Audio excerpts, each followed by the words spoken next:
வணக்கம். நான் கீதா அன்பழகன். இன்றைக்கி என்ன பதிவு நம்ம பார்க்க போகிறோம் அப்படின்னா, இது ஒரு வித்தியாசமான தலைப்பு.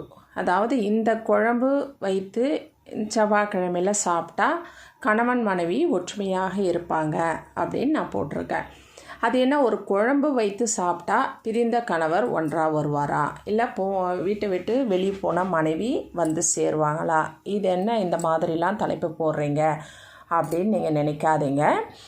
இதுலேயும் ஒரு சில விஷயங்கள் இருக்குது, நம்ம முயற்சி செய்து பார்ப்போம். சரிங்களா? இப்போது ஒரு வீட்டில் கணவனோ அல்லது மனைவியோ 2 பேருமே விட்டு கொடுத்து ஒருத்தரை ஒருத்தர் அனுசரித்து நடந்து செல்ல வேண்டிய ஒரு திருமண பந்தம் என்பது.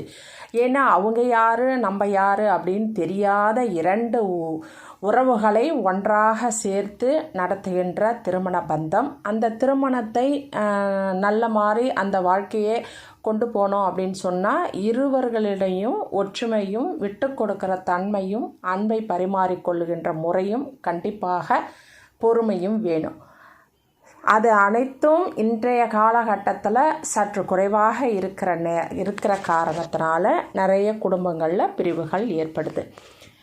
இதுலேயும் கூட அந்த நாளில் நம்ம முன்னோர்கள் நீங்கள் கேட்டு பார்த்தீங்கன்னா உங்கள் பாட்டி அந்த மாதிரி நீங்கள் என்ன சமையல் பண்ணீங்க என்னன்னு அவங்க ஒவ்வொரு நாளுக்கு ஒரு விதமான குழம்பு வைப்பாங்க.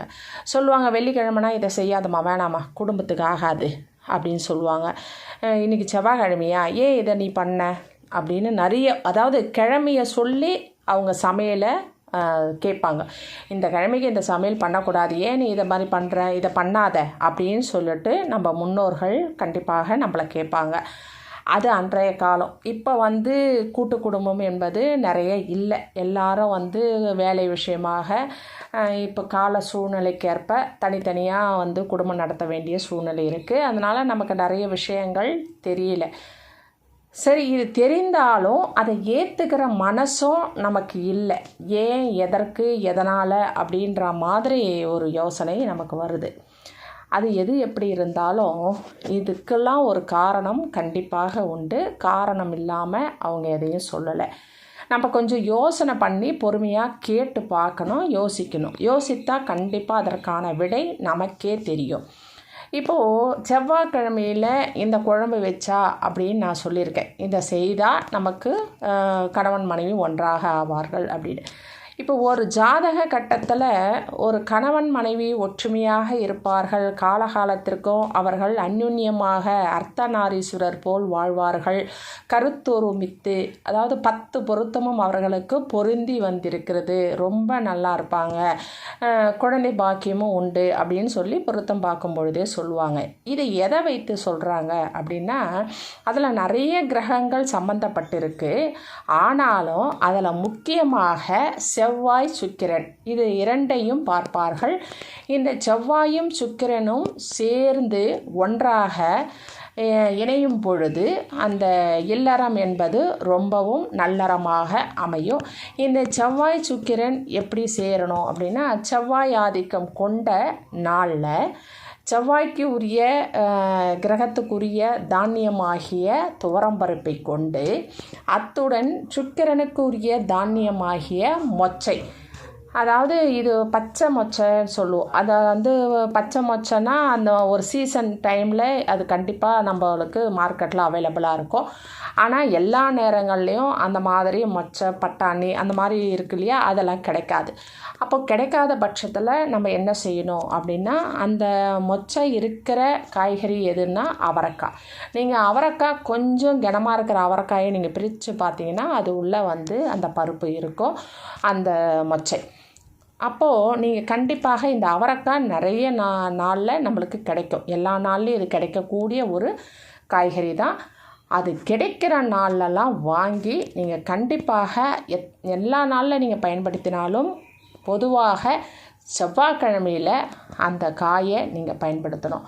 அந்த காயை நீங்கள் வாங்கி அதை நீங்கள் கட் பண்ணி அது கூட பருப்பு, துவரம்பருப்பை சேர்த்து நீங்கள் கூட்டாகவோ அல்லது நீங்கள் சாம்பாராகவோ செய்து அன்றைய தினத்தில் நீங்கள் பரிமாறணும், சாப்பிடணும். கணவன் மனைவி குடும்பத்தில் இருக்கிற அனைவரும். அப்போது அந்த வீட்டில் ரொம்ப அந்யோன்யமான வாழ்க்கை வாழறதுக்கான வாய்ப்புகள் அதிகம். சரி, எங்கள் வீட்டுக்கார் வெளியூரில் வெளியே வேலை விஷயமா இருக்காங்க, அவருக்கு என்னால் போட முடியாது, இல்லை என் மனைவி வெளியே வேலை செய்கிறாங்க அப்படின்னு சில காரணங்கள். அப்படி இல்லைனாலும் அவங்க சண்டை போட்டு வெளியே போயிருக்காங்க, கருத்து வேறுபாடால் அவங்க வெளியே போயிருக்காங்க, இல்லை அவங்க அம்மா வீட்டுக்கு போயிருக்காங்க, இல்லை எங்கள் வீட்டுக்கார் வெளியே போயிருக்கார் அப்படின்னு தனியாக இருக்கிறவங்களும் நீங்கள் என்ன செய்யணும் அப்படின்னா, அன்றைய தினத்தில் அந்த சமையலை செய்து, அதாவது துவரம் பருப்பையும் அவரைக்காயையும் சேர்த்து ஒன்றாக சமையல் செய்து, அந்த சமையலை ஒரு தம்பதிகளுக்கு, அதாவது கணவன் மனைவியாக வாழ்கின்ற உங்களை விட கொஞ்சம் வயதானவர்களுக்கு கண்டிப்பாக அந்த சமையலை கொடுங்க. அவங்க சாப்பிட ஆரம்பித்து உங்களை ஆசீர்வாதம் பண்ணினார்கள் என்றால் கண்டிப்பாக அந்த புண்ணியம் உங்களை சேர்ந்து இந்த செவ்வாய் சுக்கிரனுடைய பலம் உங்களுக்கு கூடும். அதன் காரணமாக சில கருத்து வேறுபாடால் பிரிந்த கணவனோ மனைவியோ கண்டிப்பாக இல்லம் திரும்புவதற்கான வாய்ப்புகள் நிறைய உண்டு.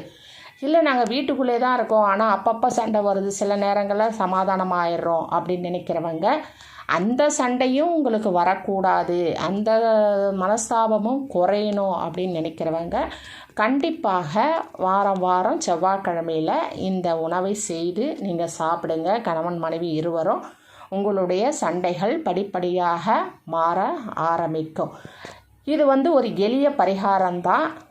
நான் எப்படியா இருந்தாலும் ஒரு சமையல் செய்ய போகிறோம், அது அன்றைய நாளில் இந்த சமையல் உங்களுக்கு கிடைக்கும் போது, இந்த காய் கிடைக்கும் போது கண்டிப்பாக அதை செய்யுங்க. அதற்கான பலன் கண்டிப்பாக உங்களுக்கு கிடைக்கும். ஒரு கிரகத்தை நாம் ஆக்டிவேட் செய்கிறோம்.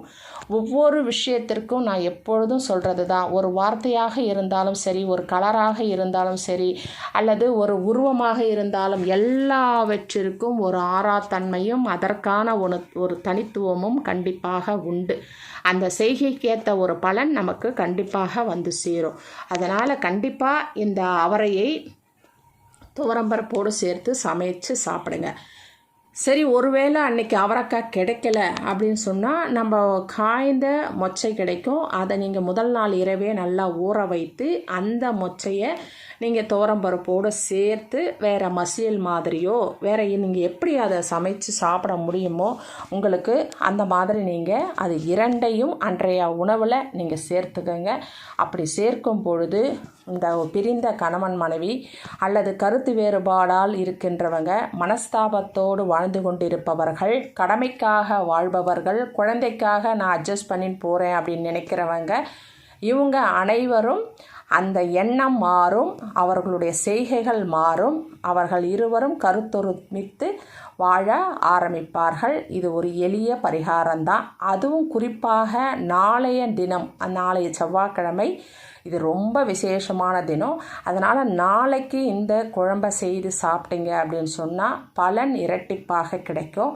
ஏனென்றால் பஞ்சமி திதியாக இருக்கிறது, மகாலட்சுமிக்கு உகந்த பஞ்சமி திதி.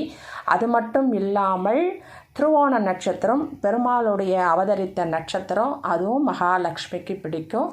செவ்வாய்க்கிழமை, அதுவும் இல்லாமல் அக்னி நட்சத்திர நிவர்த்தி, மேல் நோக்கு நாள். இத்தனை விஷயமும் சேர்ந்த நாளைய நாளில் இந்த சமையலை கண்டிப்பாக நீங்கள் செய்து சாப்பிடுங்க. வாழ்க்கையில் ஒரு நல்ல ஒரு மாற்றம் நம் அனைவருக்கும் கிடைக்கட்டும். சரிங்களா? நம்பிக்கை இருப்பவர்கள் கண்டிப்பாக முயற்சி செய்து பாருங்கள். நன்றி, வணக்கம், வாழ்க வளமுடன். இந்த வீடியோவை சப்ஸ்கிரைப் பண்ணுங்கள், ஷேர் பண்ணுங்கள், லைக் பண்ணுங்கள். தேங்க்யூ.